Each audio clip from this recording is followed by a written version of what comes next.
starting out with some short meditation, shikantaza instructions. Hold the body very still. It's very simple. Hold very still without being rigid. Keep the back as straight as your particular back will allow you to do without incurring pain. You may have to lean against something in order to sit straight and sit still. Stillness is the important, that's the key word here, sit still. And observe what continues to roll around, shuffle about. It is about observing what arises and falls away. Just do that. Just observe.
Those of you in the Zendo, please gather in front of the altar. Those of you on Zoom, please face your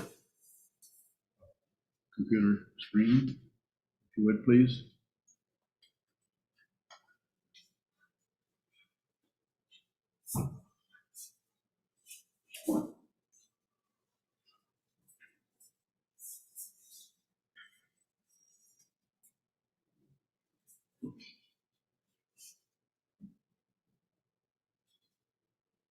So this evening's talk, which is, I'm always talking about the same thing over and over again, awareness.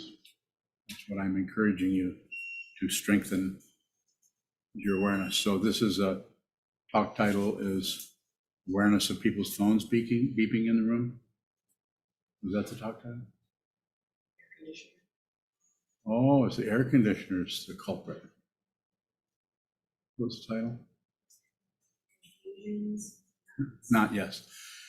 Confusion knots. So the idea here is to look at the confusion that arises in your mind relative to whatever is happening, all the other odds and ends that are showing up with your interactions with others, your pleasant interactions, your vague, boring interactions, and the interactions that bring about tension or disturbance, confusion.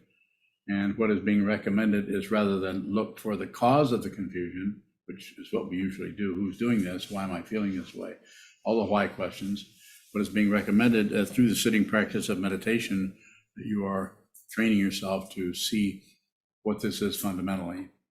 And you have to look at the confusion directly. So when negative feelings are triggered by this or that, and they start to show up, and you want to get rid of it, you want to blame something or someone, or even name it. Don't even name. If you're really looking at confusion, you won't even know what it's called. If you do, you're beginning to step away back into the conceptual area, back into, you could call it the fifth or the fourth skandha of just thinking, processing, naming, labeling, and so on. Don't do that. And there again, you may have to watch yourself kind of spontaneously or impulsively jump on board something that seems to be correct about the confusion, or someone who's some situation that's causing your particular, you call it turmoil or discomfort, so many ways.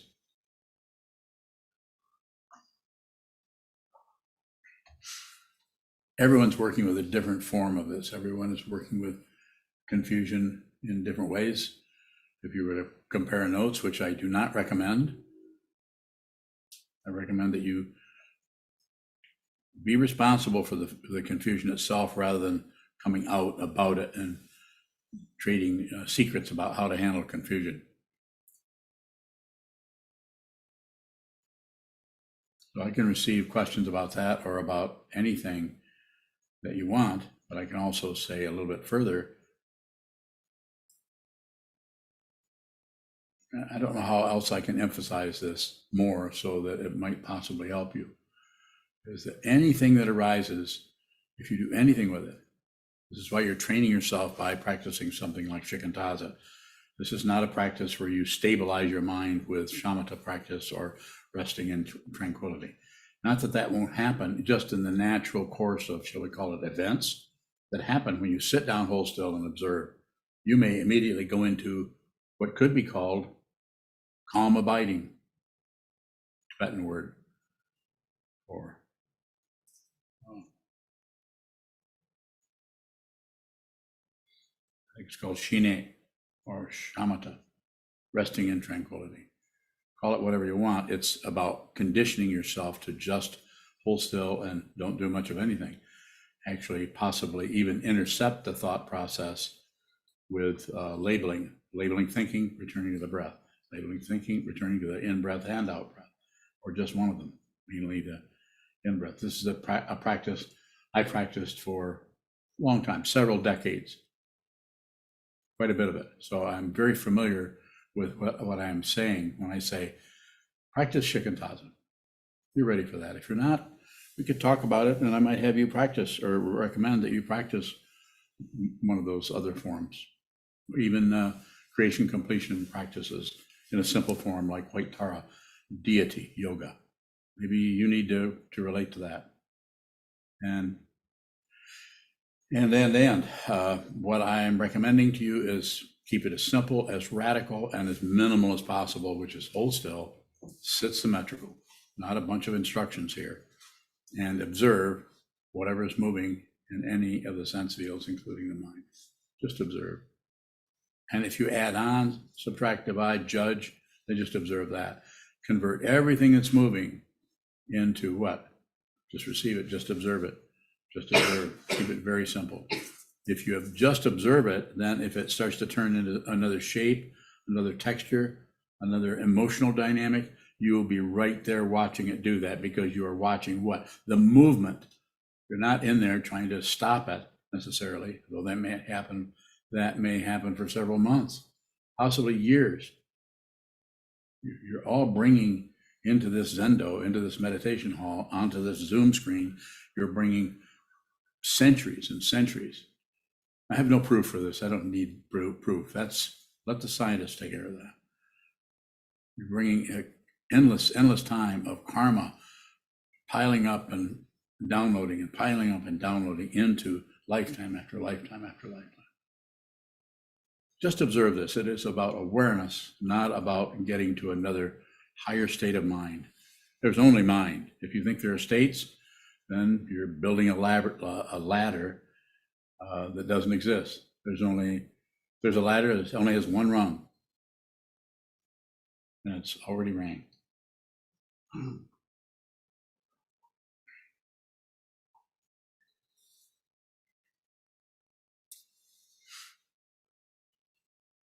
To the ego mind, to the self-centered mind, this doesn't feel very good to do this, because where's the progress here? Where I'm feeling worse, or it seems like this is getting more and more difficult. And I'm not saying it isn't, but you or me or any of us may have to go through a deeper set of passages, more complicated passages that can only be entered into for review, you could say, through starting right where you're at, and that may be in the middle of a big garbage heap. Do it anyway. Look at it anyway, please. Find out your true, don't get your true nature, your understanding from this person, from anyone. You get it. Look at the wall. Observe the teachings, study the teachings, study with Sangha, rather than just off on your own reading the Heart Sutra by yourself. Study it with others. You can see how many different ways this shows up for different people. Lots of different ways. Sangha, community.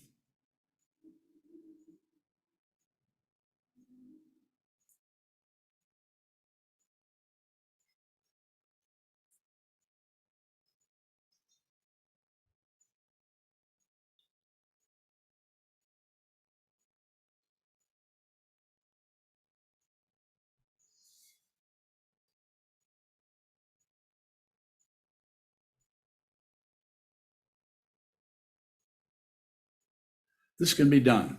You can do this. You may need some support from a teacher, some support from a teaching or several teachings, a dozen teachings, or you may need support from the community, of course, but you have to do it yourself.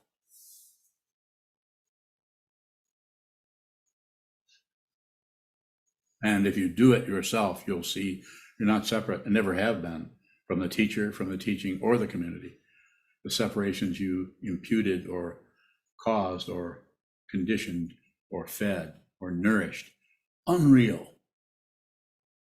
The very cause of the suffering is that kind of rotation, trying to stop it, trying to start it, trying to blame, trying to, all over, pushing, pulling, shutting down. Don't do it. But you may not be able to do that unless you first see those knots of confusion. See that they're actually just like balls of string, and you cannot unravel them. But if you look at them, if you observe that smelly stuff, that terrible stuff in the mind stream without abandoning it for what you think it is. No explanation, no elaboration. Don't do anything. Just receive that. Receive through whatever sense field is open enough to receive it, so that you can see your true nature. So, because when you see what that is the Buddha, not separate from the Buddha. It is the simple explanation that's been around for many, many centuries, is Advaita, or not two, non-dual. There's no two-ness there. That is a mistake. When we go to war, we go to peace, take positions. We think we're right, someone else is wrong.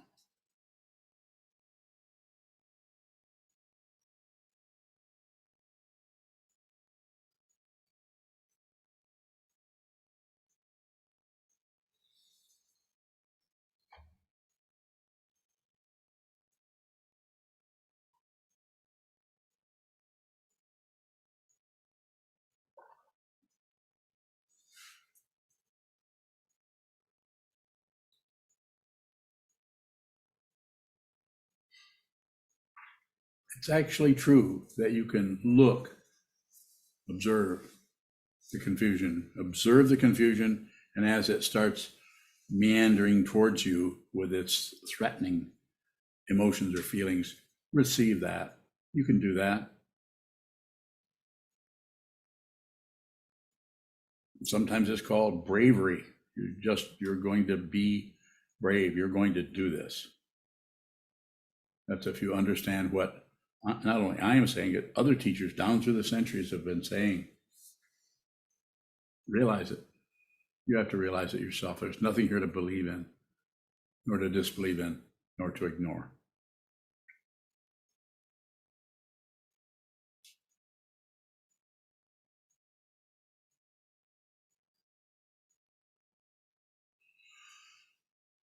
Is there a question or two out there somewhere? Sokuzan. Does the confusion still not up for someone who's seen what this is? Yes. It may or may not. It won't matter. Because there's no one there. There's just the confusion. So the Tibetans sometimes have used the idea of self-existing to help to kind of explain conceptually why something would appear if it's dependently arisen and you've seen through your true nature. Why would something just come out of nowhere and seem to exist? Rangjung. Self-existing. It is one of the mysteries of the whole situation, where you can see this, but you cannot explain it.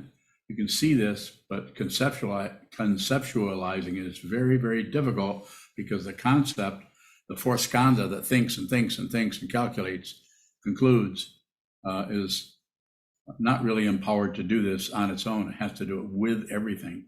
And when it's with everything, it's what? Not two. So it's self-existing. You have to see it. If you don't see it, you'll spin, go in circles. You'll fight with the knots in your mind stream, in your consciousness. The idea is to see what it is, not to solve it or come up with some kind of a analysis of it. Go ahead. Any questions? There's 41 screens open here. There's probably a question somewhere. Kyokudo bowing. Go ahead, Kyokudo.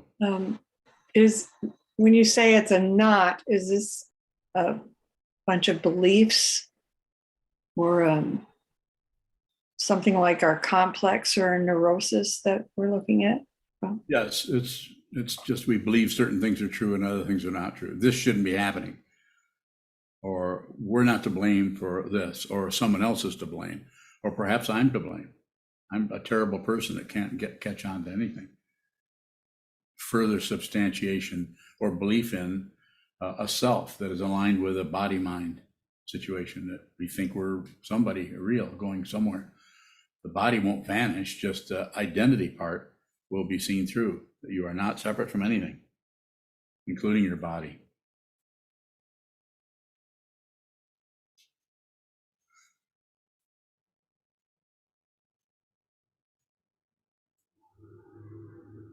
Jishin, Jishin bowing. Is receiving confusion of the others the same as saving others? Bowing. the sitting what? The same as saving others is what we vow. Saving. What? Saving? Receiving confusion Yes. of others. Yes.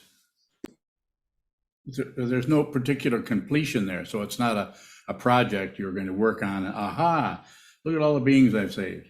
No, it is the intention to do this, because ultimately there are no separate beings.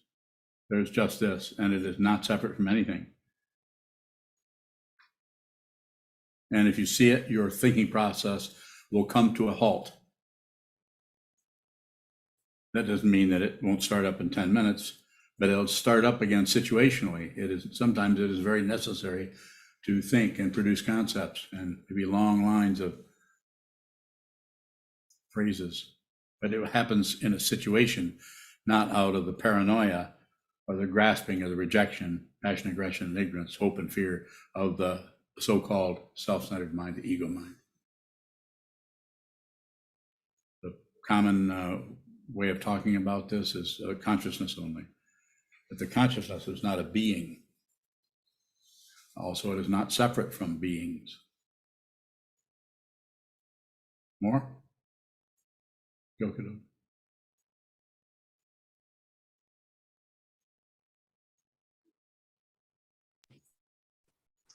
Gyokudo bowing. You said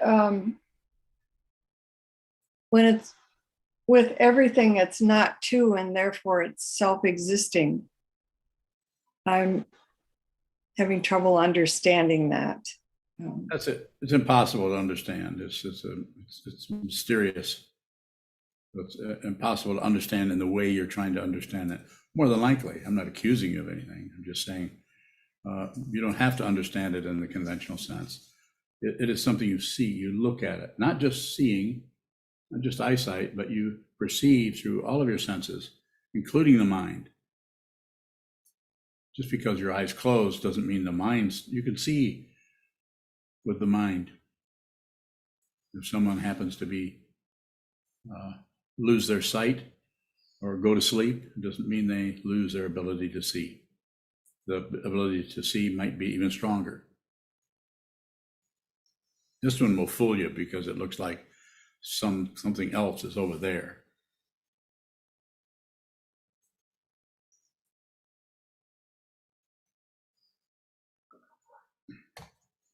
Question? Joe bowing. You said we have to do this ourselves, We do. and you're here to help us. I'm wondering about that.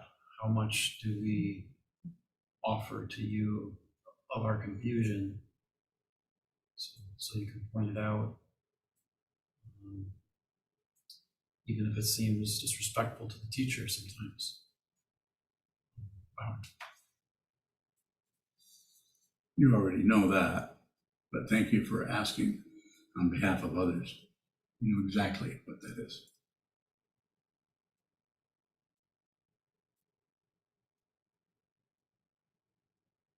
Don't do anything unless you have to, but if you have to, step into it. Come on. Chokudao bowing. Different question. Certainly.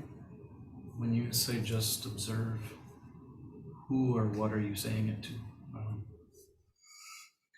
Consciousness, which finds its own form. It can always do whatever it's showing up. To personify it a little bit, it can do whatever it wants. It can find this. It can keep away from that. It does it through dependent origination. Sometimes when you say just observe, is it hitting an identity that thinks it's observing? To start with, yes. And then is there different stages of that Yeah, there are stages, but I don't teach the stages because each person's karma, each person's set of munchies are coming in from different directions. And so I don't want to get in the way. You've heard me say this a long time ago. I don't want to get in the way of what you need to see or learn or know. A long time, that very understanding kept me from even teaching at all, doing anything other than just helping someone study something. But that has changed. More about that? Sokuzan. So when you say just observe, you're trusting the student to react Yeah. however they Or act. Or act. Yeah, I'm totally trusting. If you come and look at me, I will tell you what I think you need to know from me. No more, no less. But if you don't turn towards me in some way, I have people sit in front of me and tell me, oh yes, yeah, teach me, I give you my permission. And they do not mean that. And I can see that because I'm reading minds. I don't need to read minds. Minds are separate. But what this is not separate. Well, thank you so much.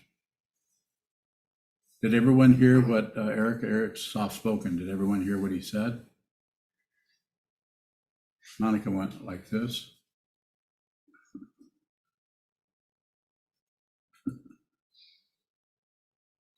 Navid bowing. Navid, Do confusion knots turn into bodily knots or vice versa? did you say Bowing. bodily? Yes. Oh, yes. Body, consciousness, body and consciousness, or body and mind are not separate. They're separated as we approach it or look at it, but they're not two different things. So yes, the knots can show up in how the body feels, if that's the area you're going into. It's so different for each person. So very, very different. So it's difficult to come up and just say, well, this is your fault because you're causing it because of the aggression that you're spewing or something like that. Not exactly. Very difficult to find first cause or even 15 causes down the line. It is so incredibly confusing. This is why just the sitting practice of meditation is so helpful, because if we sit down and do nothing but observe, then whatever arises in the mind stream, because of dependent origination, is exactly what we need to see. It's exactly, and what I'm saying as a recommendation, a suggestion, don't do anything with it. I sometimes say it this way: be the crap you're trying to get rid of. It's not going to take you out or anything. Actually, be that, so that you get an idea of what that is. Nothing is threatened. You are not threatened. Who you are cannot be threatened, cannot be diminished, cannot be destroyed, because it is uncreated. It didn't come into existence. The body-mind complex comes into existence, hangs around for a while, gets diseased and dies. You don't go anywhere. Who you actually are, any kind of identity happening there, is not a singularity of identity, nor is it some kind of universal consciousness either. That's also an extension of a bunch of concepts about what this is. It's worse than that, and it's better than that. It's worse because you cannot figure it out. Even artificial intelligence, this will give artificial intelligence one big headache, which it will assume that that's some kind of a accomplishment.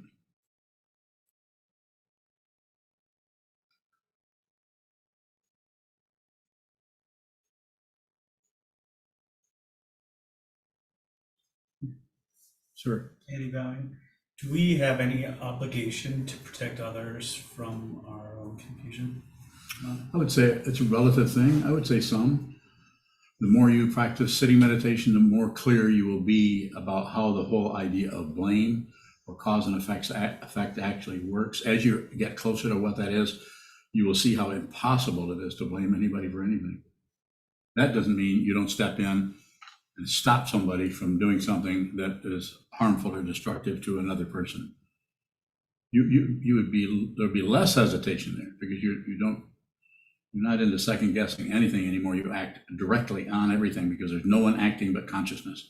And if you receive this vow or anywhere near to this understanding of being with all things, saving all beings, you can't make an error. Not that people around you might not think you're screwing everything up, but that's probably because they're looking through the knots in the mind. They're seeing their own projection on you. More? Good question. Andy Bowing, what about the energy that like our own confusion gives off and just could affect others around us? It could.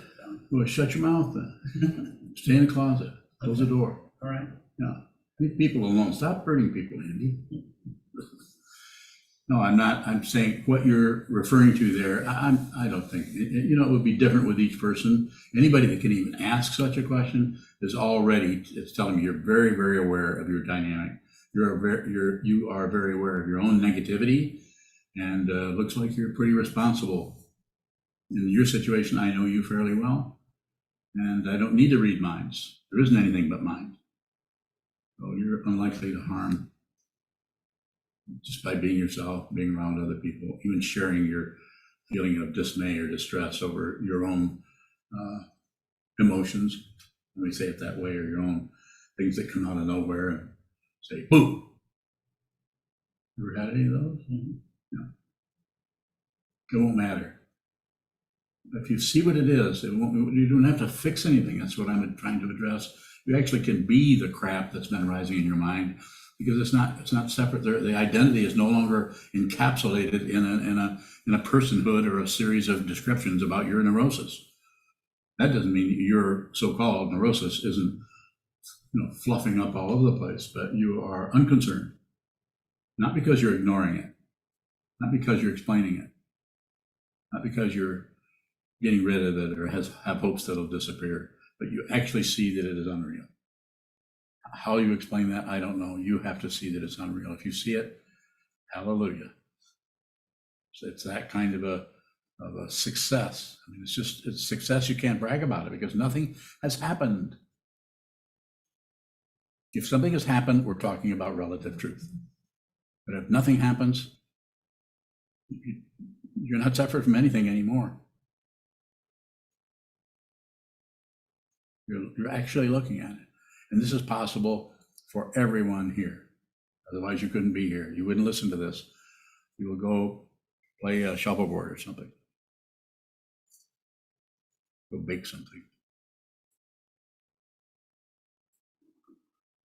Wonder Bowing, how much trust do we have to have in consciousness to see that self and other are simply forms of consciousness?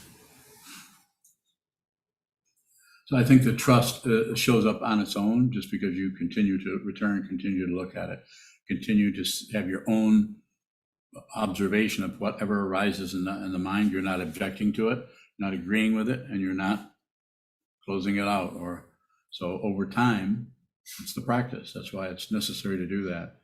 You are kind of, this isn't exactly accurate, but deconditioning yourself to reach or push or shut down. You're slowly able to watch something come and go in the mind stream. We practice just on the everyday thoughts. Do nothing with it. So that when the really difficult situation comes coming out of the ocean after you, you see it, you receive it as it is. Doesn't mean you don't run away, but you don't run away out of fear. If you back up or run away, it's just because you see the nature of it. And you don't indulge that by stepping into it necessarily, though you might. More?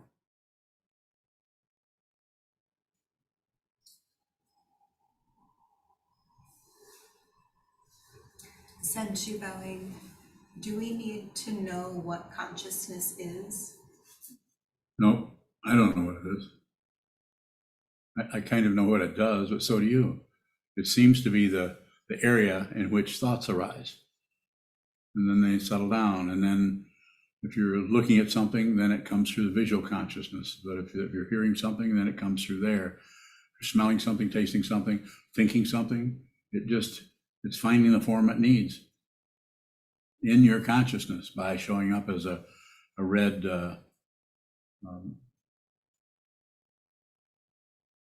rubber ball.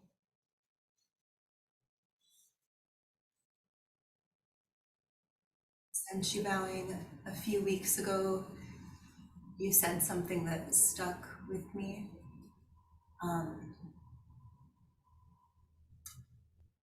I think it was, we arise in consciousness. Consciousness does not arise in us. Yes, I did. Um, I heard somebody else say that. I thought it was pretty cool. So I thought I'll say that too. I'm wondering how I can use that teaching, that statement. I don't know. I haven't figured out how to use it other than I say it now. It's just a way of saying that the polarity that we just assume is true, consciousness arises in us, is not exactly true. It's that we actually arise in consciousness. You can use it by seeing it's conceptual, it's a concept, but saying that, this gives you a little bit more space as far as actually understanding that we're not separate from each other. We're all arising in consciousness with our own karma, our own causes and conditions, our hopes and fears, our stories about ourselves and about others and who we are, where we're going. You can just listen to your son. He's just constantly inventing all kinds of things out of consciousness, making it, and as soon as he hears something, he puts it to use. He's quite the mimic. Just watch your son.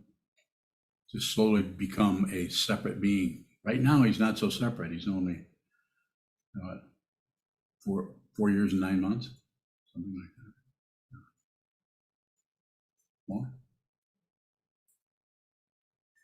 Andre Bobby. Is observing and receiving interchangeable or have different distinct variations? So observing is what you do.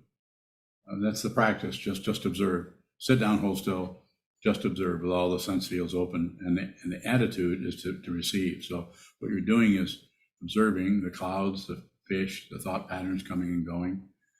And then when something happens that is maybe a little distressing or areas of thought that are more challenging, you'd like to not think about that or look away from that, the idea there, whatever's showing up, just receive that like you would weather. You go out and you look at the weather and you observe the weather.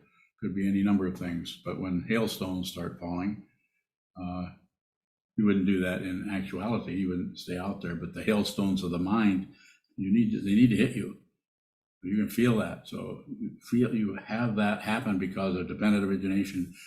500 years ago, your consciousness, insofar as there is a you or my consciousness, the consciousness of anyone in here, was in another area, showing up in a human form, or maybe in an animal form, or maybe in a formless realm. I don't need to prove these. Proving those just shuts everything down so you can't see with the equipment you have.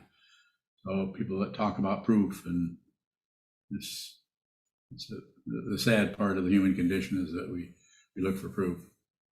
Everything comes to a halt when you look for proof.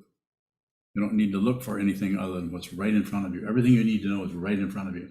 I'm not saying that you might not need proof for some things, but it's very situational. So just watch what moves, sit down, hold still, watch what moves, do a lot of it. Sitting, observing. When things come up, especially when the more challenging emotions or maybe a memory of something happened 2 years ago, you're starting to review that again and you thought you'd forgotten it.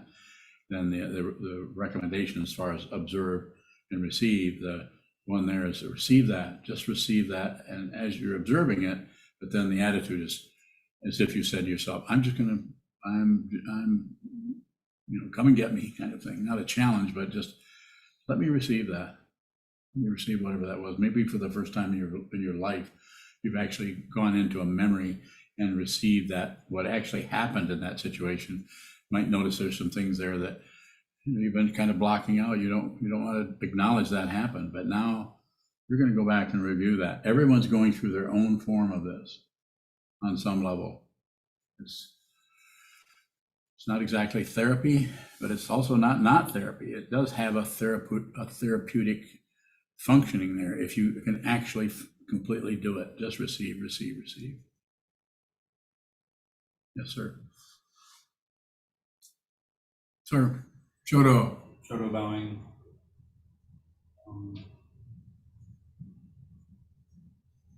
with that idea of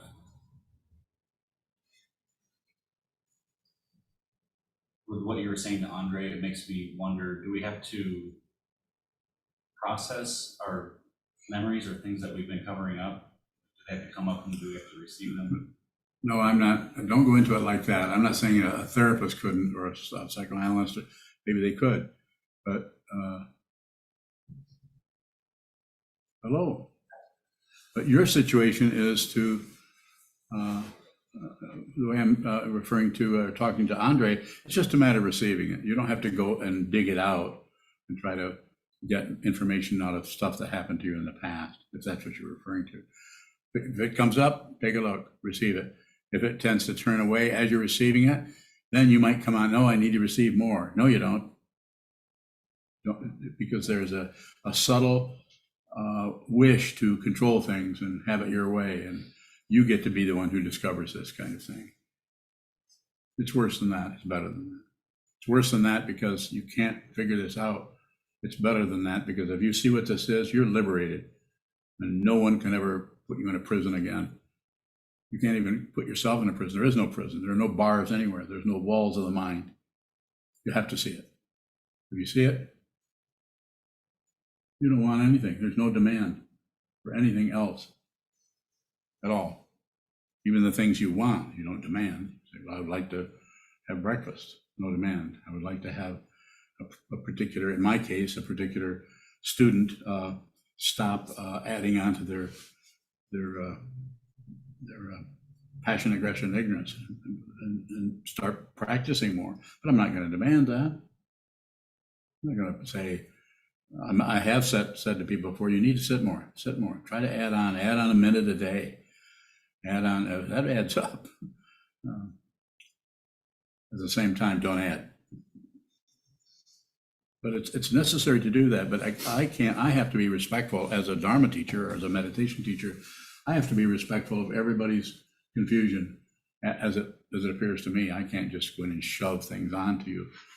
That might have been done in ancient times. I'm not doing that. So I call that respect for someone's confusion. And actually, what you think of someone's confusion may be your confusion. That's true over here too. I may be projecting on any one of you the confusion that I am projecting. Nothing happens. Nothing changes. Don't believe any of that. Consider it. Sir. Shadow bowing. If we're seeing how we're avoiding the difficulty or the hailstones, I think you were talking about earlier. Mm-hmm. Do we ever need to receive that situation without the cover-ups that we're seeing? You have to excuse me, I was thinking about coffee right there, so I was ignoring you. But you can repeat what you said if you can remember what you said. Shadow bowing. If I'm seeing what looks like a pattern where I'm avoiding a particular negativity, is that enough? No. It's just awareness. There's no success story here. It's just awareness. And it's not that some kind of success may show up. You might feel like you're understanding something about yourself or about someone else, your partner or someone, more than you had before. That can show up, but nothing lasts. Anything that shows up is going away. If it appears, it won't last. Go ahead. Shadow bowing.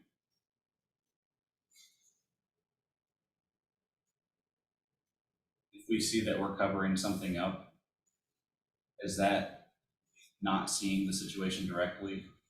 Bowing? If you see that you're covering it up, Yes.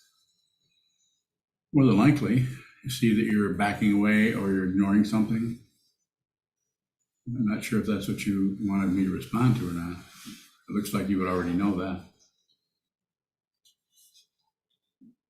Shadow bowing. When the teachings talk about a direct perception of what this is that without cover-ups? Bowing? Yes. It's a direct perception where you see what this is. And if you put it into concepts, and the concepts are It comes out as non-dual, not two, advaita. No two separate things. That's the illusion we are deluded by. We think that everything is separate.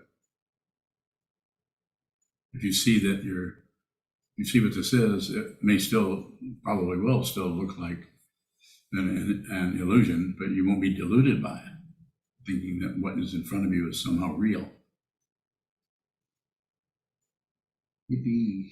Yes? Shadow bowing. When one sees what this is, what I'm calling a cover up, what does that same thing look like to one who sees what this is? It's just something that something is scaring you or annoying you, or you don't like it, you don't want to look at that, and you're covering it up. If that's what you're asking me. Shutting it out, not looking at it, coming up with an alternative route. Go ahead. Shadow bowing.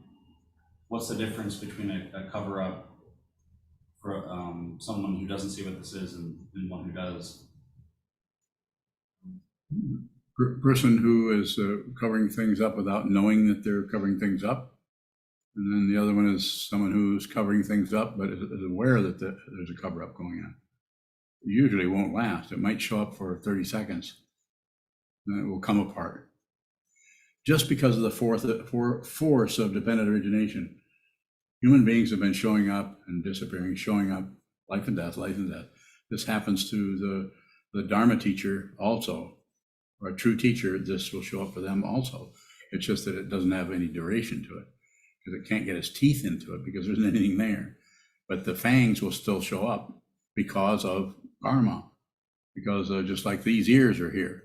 You're not gonna, as I sometimes say, and I don't know if it makes any sense, it sounds kind of silly, you can't meditate away your body shape or meditate away your anything. You can't meditate and you can't make something go away, or you can't meditate and make something get better or smarter. That's all dependent origination. But you can see it. You can see this through any of the senses. Sight, sound, smell, taste, feeling, hearing. That all of them.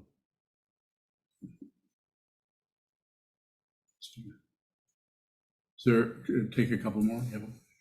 Divine, is it possible to, when you're caught in an old story and you've really bought into, in my case, shame, the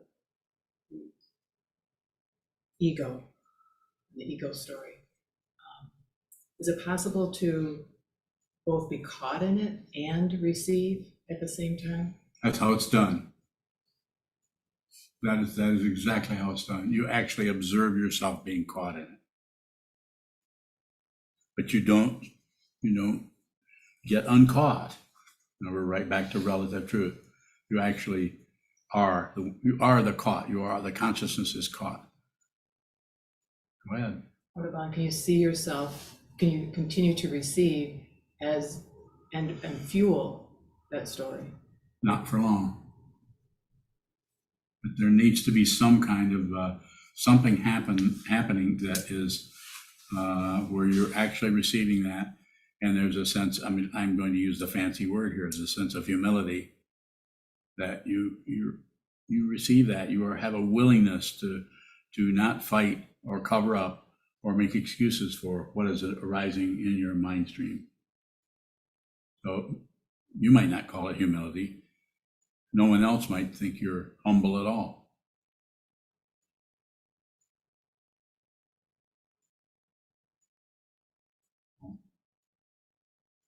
What about it? It's seems very difficult to watch that ego buy into the old stories, and I guess it's hard for me to believe that we can continue to receive that. It feels like it's lost in the confusion.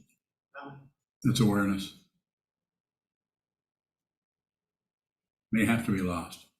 Not looking for outcomes. That's when we say lost. Oh, I lost it.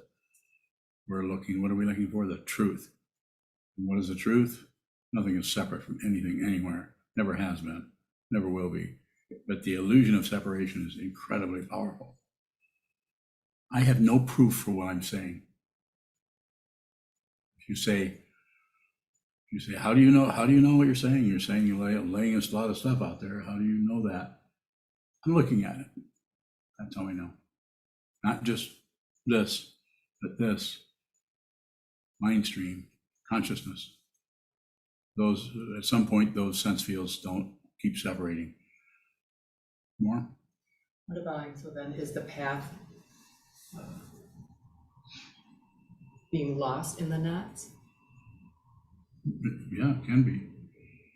Just being lost in the confusion, being lost in the knots, but not trying to get out of them, no pun intended. What about, is there anything in terms of trust that consciousness will? Well, this is what you have the teacher for, and the teaching centuries and centuries of human beings looking at the teachings of the Buddha, practicing themselves, having a realization and beginning to teach themselves. Like Vasubandhu, Sokuzan, or all the Chinese teachers down through the centuries, and the Tibetans, and the Japanese.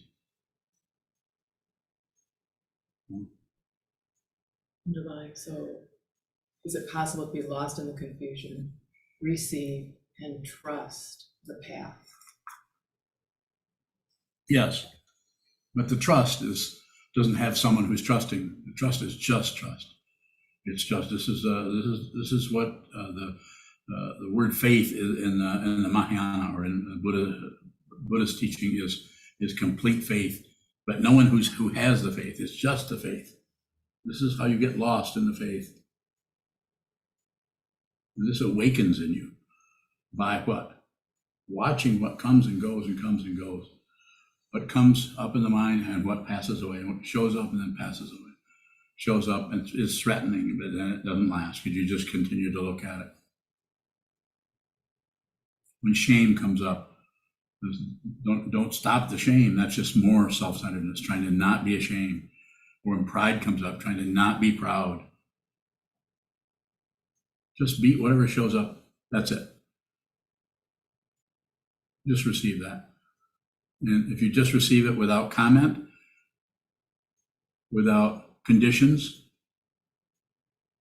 it can't last. Anything that shows up is going away. And it might go away in 10 seconds, and it might go away in 10 years. And it might go away after you passed away in the intermediate state, or in the next lifetime. Are there next lifetimes? I don't know. Certainly looks like it. I have no proof. I'm not here to talk particularly about reincarnation, but I can't help but go there a little bit when we're saying about what's going to happen next.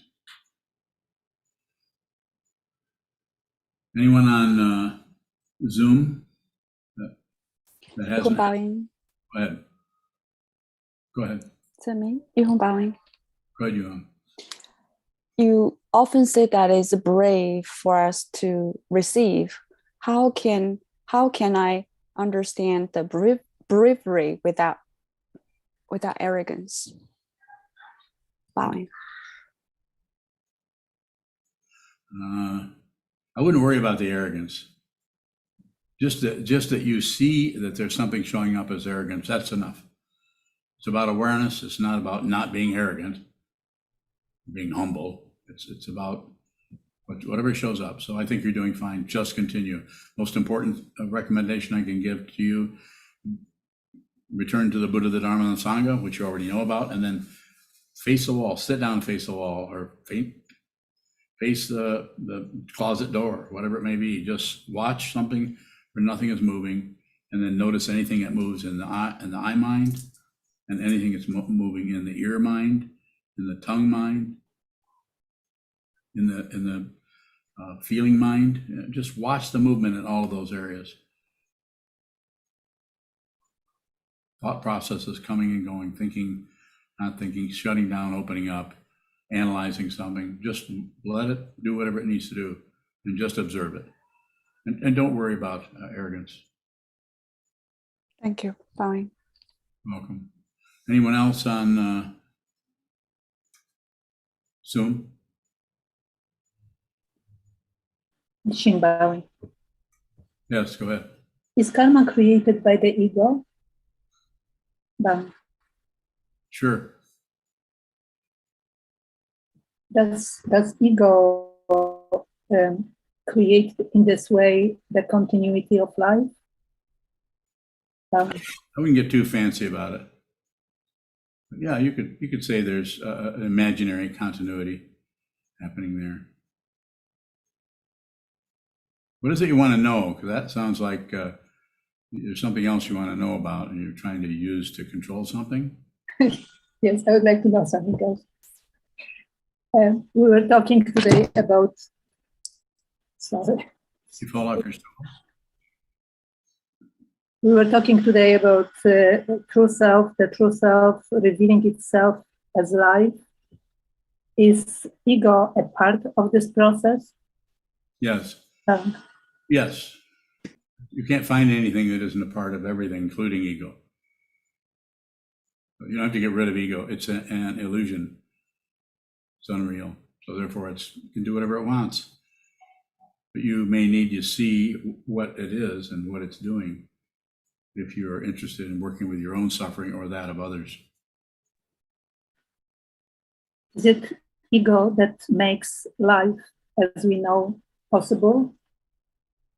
Well, I suppose. I'm not sure what ego makes life possible. I'm not sure. I'm not sure what it is you're looking for there. Can true self reveal itself in the form of life without ego doing the work it does? Yeah, I know. How does it look to you? Maybe. I only know ego. No. I don't know about that. So I'm not exactly sure what you're looking for there. When I could say yes, I could say no, and both of those would be somewhat true along the lines of what you seem to be inquiring about. So I'm not really sure. The ego is doing a lot of things, but ego's unreal, and so a lot of things it's doing are also unreal. That doesn't mean they don't hurt. We have nerve endings. Is there a final question anywhere in here? Is there one on Zoom? David Bowing. David, go ahead. I was wondering what you mean when you say be the fool that you are, and what kind of fool is that, Bowing? So my way of talking about it there is rather than try to cover up and not be a certain way that you might feel is foolish or you think that other people might see.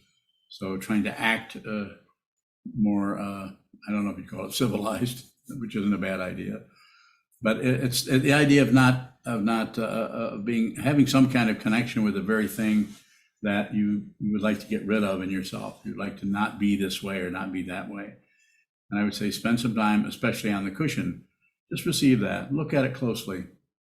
Give a lot of time. Did I get close to what you were looking for, or? Okay. It's always about, if you're ever confused about anything, especially anything I say, just return to awareness. Be aware, whatever it is showing up, it's the awareness of it. It's not the thing itself that is important, although that can have some importance too. But just awareness is so important.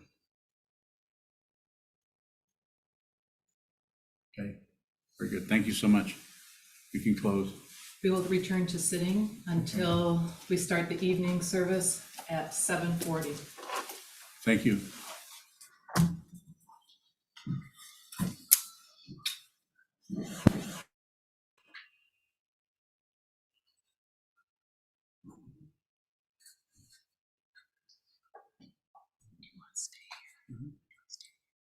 Am I gonna do this?